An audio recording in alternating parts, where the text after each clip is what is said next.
셈, 함, 야벳의 족보라는 제목으로 수요 가정 예배 하나님께 올려드리겠습니다.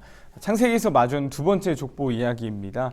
먼저는 창세기 5장에서 살펴봤던 아담의 족보였는데요. 혹시 기억하고 계신가요? 아세덱의 마야 에므라노, 우리 10명의 이 족보를 함께 살펴봤었습니다. 두 번째는 노아의 아들들의 족보를 기록하고 있어요. 이 두 족보는요, 유사성이 많이 있어요. 그걸 크게 두 가지로 나눌 수 있습니다. 첫 번째는 무엇이냐? 바로 두 가지의 길을 제시한다라는 거예요. 믿음의 길 또한 악인의 길을 제시합니다. 창세기 5장 아담의 죄송합니다. 아담의 족보로 본다면 무엇이 될까요? 가인의 족보가 먼저 등장하고 그 다음 아담의 족보가 등장하고 있죠. 두 번째 특징은요, 두 번째 공통점은요, 바로 믿음의 족보로 연결시키고 있다라는 거예요. 창세기 5장에서는 6장에 등장하는 노아로까지 연결시키는 가장 큰 역할을 하고 있죠. 오늘 10장, 11장에 나오는 이 메시지는요, 바로 12장부터 등장하는 아브라함까지 연결시켜주는 아주 중요한 역할을 하고 있습니다. 이 큰 두 가지의 공통점들을 기억하면서요, 오늘 말씀 함께 살펴보면 더 좋을 것 같아요. 우리 첫 번째부터 함께 살펴보도록 하겠습니다. 노아의 죽음 이후에 어떤 내용이 이어지고 있나요? 노아의 죽음 이후에 어떤 내용이 이어지나요?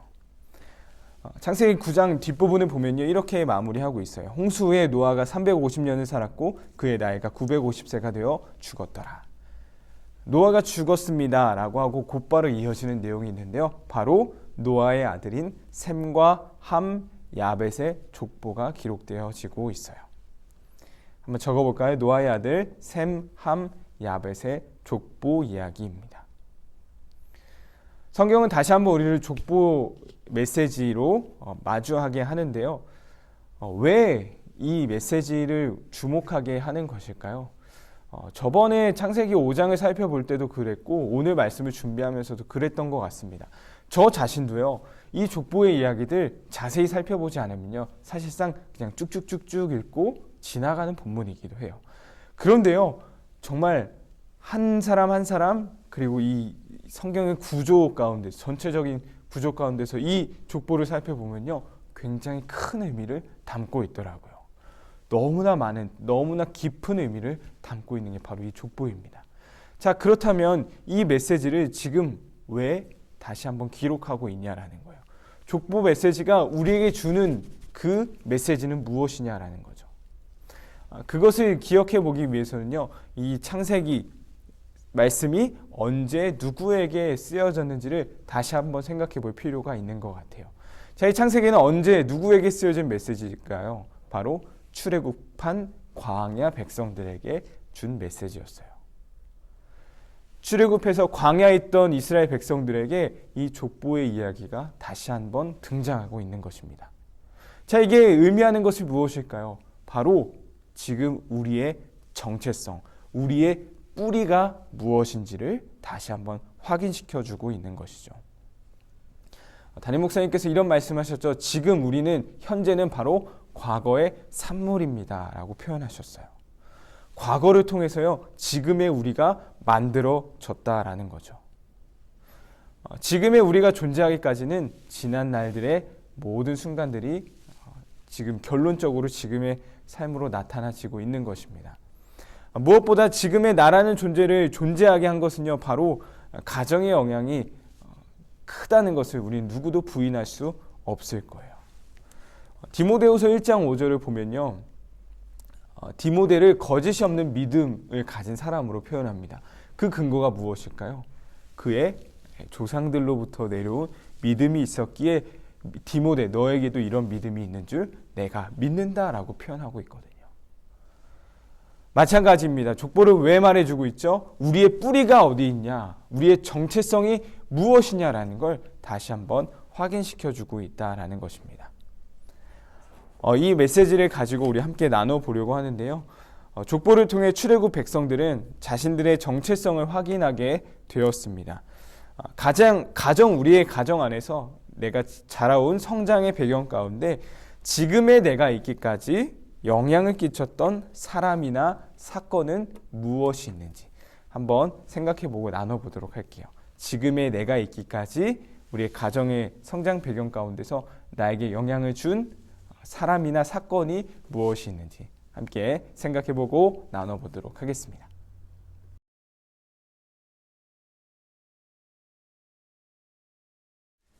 두 번째입니다. 함의 족보에 기록된 아들의 이름, 또한 함의 족보에서 주목하고 있는 한 사람의 이름은 무엇일까요? 먼저 6절에 함의 아들들의 이름이 나와 있습니다. 함의 아들은 구스와 미스라임과 붓과 가나안이요 라고 되어 있죠. 또한 뒷부분에 가니까요. 8절 9절에 보니까 이 아들들 뿐만 아니라 한 명을 주목해서 바라보고 있는 걸 볼 수 있습니다. 8절에 이 사람이 등장하죠. 구스가 또 니므롯을 낳았으니 라고 되어 있어요. 자, 먼저 아들들의 이름을 적어볼까요? 구스, 미스라임, 붓, 가나안. 구스, 미스라임, 붓, 가나안입니다. 자, 먼저 이 네 아들을 한번 살펴볼게요. 자, 구스는요, 이집트, 지금의 이집트 남쪽에 있는 흑인 부족이었다고 합니다. 이집트 남쪽의 흑인 부족이었다고 해요. 미스라임은요, 이집트를 말하는 거예요. 이집트. 이 히브리어의 이 자음이 같습니다. 미스라임이라는 말과 이 이집트라는 이 단어가 자음이 같더라고요. 붓이라는 곳은요, 붓은요, 리비아 혹은 소말리아의 조상이라고 추측하고 있더라고요. 가나안은 우리가 알고 있듯이 약속의 땅 그 가나안을 말하는 것입니다. 8절 9절에 나오는 니므롯은요, 구스의 아들로서 용사 또한 용감한 사냥꾼이라고 표현하고 있죠. 10절을 보니까 그 니므롯을 통해 세워질 나라가 이렇게 기록되어 있습니다. 그의 나라는 시날 땅의 바벨과 에렉과 악각과 갈레에서 시작되었으며 그가 그 땅에서 아수르로 나아가 니느웨와 르호보딜과 갈라와라고 되어 있죠. 자, 10절, 11절 좀 우리가 익숙한 이 단어들이 나오죠. 바로 바벨과 아수르입니다. 한마디로 이 족보, 함의 족보 가운데 정말 어마어마한 나라들이 바로 이 함의 족속, 함의 족보를 통해 등장하게 된다라는 거죠. 이집트, 가나안, 또한 바벨론, 아수르까지 말이에요. 정말 이 한 시대를 호령했던 나라들로 이 함의 족보 가운데서 등장하게 된다라는 거죠. 자, 그런데 우리는 족보에서 강조하는 것을 살펴봤었죠. 족보는 두 가지 길을 제시한다라고 했었습니다. 악인의 길과 의인의 길이었어요. 지금 이 함의 족보는요, 이미 9장에서 저주받은 가문이다라고 표현하고 있습니다. 이에 이르되 25절입니다. 이에 이르되 가나안은 저주를 받아 그의 형제의 종들의 종이 되기를 원하노라 하고, 이미 저주가 선언된 족속이었어요. 근데 그 족속이 이 세상을 호령하는 아주 어마어마한 나라들로 발전하게 된다라는 것이죠. 악한, 또한 하나님을 대적하는 이 민족이 아주 거대한 힘을 가지게 된다라는 것입니다. 한마디로 잘 나가는 족속이 된다라는 거죠. 우리는 이것을 보며 이렇게 표현합니다. 바로 악인의 형통입니다. 악인의 형통. 하나님께서 악인의 형통을 통해 우리에게 주시는 메시지는 그렇다면 무엇일까요? 우리는 이 메시지를 통해서 무엇을 기억해야 할까요? 두 가지일 것 같아요. 진짜 형통이란 무엇인지, 또한 세상이 인정하는 길이 아닌 하나님이 기뻐하시는 길은 무엇인지, 이 두 가지를요, 우리는 악인의 형통을 통해 볼 수 있어야 되는 거예요. 가정에서 우리가 가르쳐야 할 것도 바로 이 두 가지입니다. 세상이 말하는 형통이 그것이 옳은 길이 아니라 하나님이 기뻐하시는 길이 진짜 우리가 걸어가야 할 그 길이다라는 것이죠. KT 데이비스라는 한 여자 선교사님이 계신데요. 고등학교 졸업 후에 우간다라는 나라로 건너가서 선교사로 사역하고 계신 분입니다. 이분이 쓴 책의 두 번째 제목이에요. 챕터의 제목입니다. 진짜 인생에 눈을 뜨면 이전으로 돌아갈 수 없다라는 표현이에요. 잘 사는 집안이었습니다. 그분이 책에서 정말 솔직하게 말하더라고요. 내 지난 이전의 생활들이 전혀 그립지 않다라고 하는 건 거짓말입니다라고 하는 거였어요. 쇼핑도 가고 싶고요. 친구들하고 커피 마시면서 수다도 떨고 싶고 남자친구랑 데이트도 하고 싶고 하루 종일 TV 보면서 뒹구고 싶은 거. 그거 그립지 않은 게 아니다라는 거예요. 그런데 그것보다요. 지금 100명이 넘는 이 우간다 아이들과 함께하는 이 시간이 훨씬 더 좋다라는 거죠. 이것이 나에게 있어서 진짜 인생임을, 진짜 소중한 것임을 깨달으니까, 이것에 눈을 뜨니까 난 이전으로 돌아갈 수 없다라는 고백이었습니다. 우리 부모들이 해야 될 것, 우리 가정에서 부모들이 해야 될 게 무엇일까요? 바로 이것입니다. 진짜 인생에 눈을 뜨게 해주는 것이요, 바로 우리가 자녀들에게 가르쳐야 할 것이다 라는 사실이죠. 어떤 대학에 가야 할지, 또 어떤 직장에 가서 얼마를 벌고 몇 평짜리 아파트에 살고 어떤 차를 타는 것이 진짜 성공한 인생인지, 이것을 가르치기 이전에요, 우리는 더 귀한, 붙들어야 할 가치가 있는 진짜 복된 인생이 무엇인지를 가르쳐야 할 것입니다. 이것이 바로 함의 족보가 우리에게 주는 메시지이지 않을까 싶어요. 악인의 형통을 통해 진짜 형통한 삶이란 무엇인지, 또한 세상의 기준이 아닌 하나님이 기뻐하시는 그 삶이 무엇인지를 기억하는 것, 이것이 바로, 그것을 가르치는 것, 그것이 바로 우리가 해야 할 모습이라 여겨집니다. 두 번째 나눔입니다. 이 말씀을 기억하시면서요, 미래의 자녀들이, 나의 자녀들이 어떤 모습으로 살아가길 원하시는지, 또한 기도하고 계신지 함께 나누어 보도록 하겠습니다. 이것을 나누는 이유는요, 내 자녀가 이렇게 살았으면 좋겠습니다. 이것이 바로 내가 추구하고 있는 가치, 또한 삶의 기준이 반영되어 있기 때문이에요. 내가 어떻게 우리 자녀가 살아가길 원하는지가 그 안에 우리의 기준과 가치가 다 들어 있습니다. 한번 생각해 보시면서 나는 과연 자녀들이 미래에 어떤 모습으로 살아가길 원하시는지 함께 나누어 보도록 하겠습니다.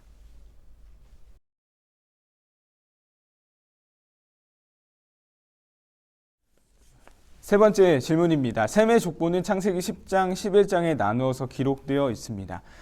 셈의 족보는 이 사람으로 연결되게 되는데요. 이것이 바로 셈의 족보의 가장 큰 목적이기도 한데요. 셈의 가문에서 태어나게 되는 이 사람은 누구일까요? 설교를 시작하면서 제가 말씀을 드렸었어요. 바로 26절에, 11장 26절에 기록되어 있는 아브람입니다. 아브람. 우리 다시 한번 기억해 볼까요? 5장에 있는 이 아담의 족보와 이 유사성이 있다고 했죠. 그 크게 두 가지로 나눈다면 이 족보에서 악인의 길과 의인의 길을 제시해 주고 있다. 또한 두 번째는 믿음의 족보로 연결시킨다. 창세기 5장에서는 노아로 연결시키고 이 11장에서는 아브라함으로 연결시키고 있음을 볼 수 있게 되죠. 먼저 이 10장과 11장을 살펴볼 때요, 이 구조적인 특징을 좀 잘 살펴볼 필요가 있습니다. 먼저 성경에 이 기록된 순서입니다. 10장 1절을 보니까 노아의 아들 셈과 함과 야벳의 족보는 이러하니 라고 되어 있죠. 셈과 함과 야벳, 셈, 함, 야벳의 순서를 말해주고 있는데요. 정작 족보가 기록되어 있는 것은 야벳, 함, 셈, 이렇게 거꾸로 지금 기록하고 있어요. 자, 왜 이런 표현을 쓰는, 이런 기법을 쓰고 있는 걸까요? 그것은 바로 뒤에 있는 가장 중요한 걸 강조하기 위함이에요. 첫 번째 나오는 야벳, 굉장히 짧게 기록되어 있습니다. 이 짧게 기록된 거 그만큼 비중이 적다라는 거고 중요도가 낮다라는 거죠. 하나님께서 강조하고자 하는 건요, 뒤에 있다라는 겁니다. 창세기 5장에서도 기록되어 있죠. 먼저 어떤 것을 말하고 있죠? 가인의 족보. 뒤에는 아담의 족보, 끝에 노아가 등장하는 것. 이 순서를 또 기억하면 좋겠어요. 셈과 함과 야벳이지만 야벳이 먼저, 그리고 함, 마지막에 셈을 기록하고 있다. 왜냐? 셈의 이야기가 더 강조점이 있기 때문이죠.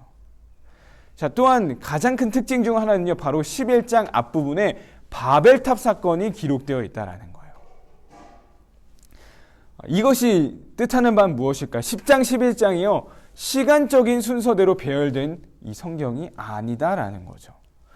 시간의 순서대로 기록이 되어 있었다면요, 자세히 살펴보면 이 바벨탑이 10장보다 먼저 기록이 됐어야 돼요. 자, 왜 그런지 한번 살펴볼게요. 창세기 10장 5절 말씀입니다. 이들로부터 여러 나라 백성으로 나뉘어서 각기 언어와 종족과 나라대로 바닷가의 땅에 머물렀더라. 자, 백성이 나뉘었대요. 각기 언어와 종족과 나라대로 나뉘었다라고 합니다. 이게 언제 일어난 일이죠? 바벨탑 사건 이후에 언어와 나라, 족속이 나누어지게 되었죠. 자, 근데 그게 지금 10장 5절에 기록되어 있는 겁니다. 또 다른 부분에도 이런 내용들이 기록되어 있어요. 10장 20절입니다. 이들은 함의 자손이라 각기 족속과 언어와 지방과 나라대로였더라. 자, 여기도 나누어진 게 나오고 있죠. 마지막 32절입니다. 이들은 그 백성들의 족보에 따르면 노아 자손의 족속들이요 홍수 후에 이들에게서 그 땅의 백성들이 나뉘었더라. 자, 나뉜 거는요, 바벨탑 사건 이후의 이야기예요. 자, 근데 10장에서 이것을 이미 말해주고 그 다음에 바벨탑 사건이 기록되어 있는 것이죠. 무슨 의미일까요? 성경 오류가 있는 거 아니야? 이렇게 접근하면 안 되고요. 분명 의도한 이 배열을 통해 그 안에 담긴 의미를 우리가 발견할 수 있어야 합니다. 의미로 본다면요, 이렇게 되지 않을까 싶어요. 족보를 통해 두 가지 길이 제시된다고 했었죠. 악인의 길, 의인의 길이었습니다. 중요한 것, 더 강조하고 싶은 건요, 뒤에다가 배치하는 거예요. 자, 그래서 먼저는 악인의 길이 제시되는 거죠. 가인의 족보가 먼저 제시됐던 것처럼요, 야벳 그리고 함의 족보를 특히나 더 길게 제시하고 있는 것입니다. 그리고 나서 셈의 족보 일부가 등장하고요, 그 다음에 등장하는 게 바로 이 바벨탑 사건이에요. 바벨탑 크게 두 가지로 볼 수 있죠. 이름을 내고 흩어짐을 면하자. 바로 하나님 앞에 죄를 짓는 모습을 나오고 있는 거예요. 여기까지가 바로 죄인의 길, 악인의 길을 말해주고 있는 거죠. 그러나 결국 하나님이 강조하고자 하셨던 것, 하나님이 말씀하고자 하셨던 것은 어디에 있는 걸까요? 뒤에 있는 이 의인의 길을 하나님은 말씀하고자 하셨던 것이죠. 하나님의 관심은요, 바로 의인의 길에 있었다라는 겁니다. 더 쉽게 표현하면 이렇게 될 수 있겠죠. 하나님은요, 누군가를 죽이는 데 관심이 있는 게 아니라요, 살리는 데, 회복시키는 데 관심이 있다라는 거예요. 그래서 결국 이 의인의 길을 통해 누가 등장하게 되는 거죠? 바로 아브라함입니다. 아브라함을 통해 이스라엘이 다시 한번 민족으로서, 하나님의 선택받은 민족으로서 시작하고 출발하게 되는 것이죠. 하나님은 살리는 데 관심을 두고 계신 분입니다. 하나님은 우리를 살리시는 분이에요. 소돔을 향한 심판을 말씀하셨을 때 아브라함이 이렇게 말했죠. 의인들이 있는데 하나님 과연 심판하실 것입니까? 그거 너무 불의한 것이 아닙니까? 그래서 의인 50명만 있으면 하나님 소돔 땅을 심판하지 말아주세요. 자, 그 다음에는 45명만 있으면요. 의인이 40명만 있으면요. 아니요, 30명만 있으면, 20명만, 10명만 있어도 의인이 있다면 심판하지 말아주세요. 그때 하나님의 말씀은 이것이었습니다. 의인을 찾으면 그들을 위하여 온 지역을 용서하겠다. 하나님의 목적은 심판에 있는 것이 아니라요, 바로 용서, 구원, 살리는 데 있다라는 것을 말해주고 있는 것이죠. 예레미야 5장 1절에도 이렇게 말씀하십니다. 만일 정의를 행하는 사람이 있으면, 정의를 행하며 진리를 구하는 자가 한 사람이라도 있으면 내가 이 성읍 용서할 거야. 자, 하나님의 관심이 어디인지 아시겠죠? 바로 살리는 데 있다라는 겁니다. 그렇다면 이제 정답이 나왔어요. 우리가 해야 될 게 뭘까요? 살리는 것입니다. 살리는 것. 우리의 가정, 우리의 교회, 우리가 속한 지역, 사회, 우리가 속한 모든 공동체, 우리가 해야 될 게 뭐예요? 살리는 거예요. 살리는 거. 살리기 위해서는요, 어떤 말을 해야 하는지, 어떤 행동을 해야 되는지, 이것이 굉장히 중요하겠죠. 가정의 달입니다. 우리 가정과 연결시켜서요, 마지막 나눔 진행해 보도록 하겠습니다. 가정에서 살리는 말과 행동, 무엇을 할 수 있을지 세 가지 영역으로 살펴보도록 할게요. 첫 번째, 배우자와의 관계에서, 두 번째는 자녀와의 관계에서, 마지막 세 번째는 부모와의 관계에서입니다. 내가 어떤 말, 어떤 행동을 했을 때 우리의 가정을 살릴 수 있을지 함께 이 세 가지 놓고 함께 나누어 보도록 하겠습니다.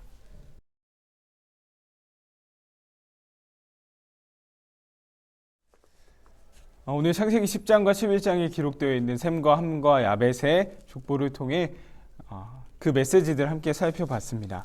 첫 번째, 족보가 다시 한번 등장함을 통하여서 이 출애굽한 광야에 있는 백성들에게 우리의 뿌리가 무엇인지, 우리의 정체성이 무엇인지를 확인시켜주고 있다라고 했었죠. 또한 두 번째, 함의 족보를 통하여서 악인의 형통을 살펴봤습니다. 악인의 형통 가운데 우리가 그것을 바라볼 때 우리가 해야 될 게 무엇이라고 했었죠? 진짜 형통이란 무엇인지, 세상의 기준이 아닌 하나님이 기뻐하시는 길은 무엇인지 우리는 그것을 가르쳐야 된다라고 했어요. 마지막으로 살펴봤던 것은 바로 셈의 족보였습니다. 셈의 족보를 통하여서 하나님의 관심이 어디에 있는지 우리 살펴보았어요. 하나님은요, 우리를 죽이고 심판하는데 관심이 있는 것이 아니라 그것보다 훨씬 더 큰 것은요, 바로 우리를 살리시는 거예요. 우리를 살리고 우리를 회복시키시는데 관심이 있다라는 거죠. 우리가 해야 될 일도 살리는 겁니다. 회복시키는 것입니다. 우리의 가정, 교회, 우리가 속한 모든 공동체를요, 우리는 살려야 되는 사명을 갖고 있는 거예요. 오늘의 말씀 잘 기억하시면서요, 우리의 가정 가운데 적용하여서 정말 하나님이 기뻐하시는 가정들로 세워질 수 있기를 간절히 소망합니다.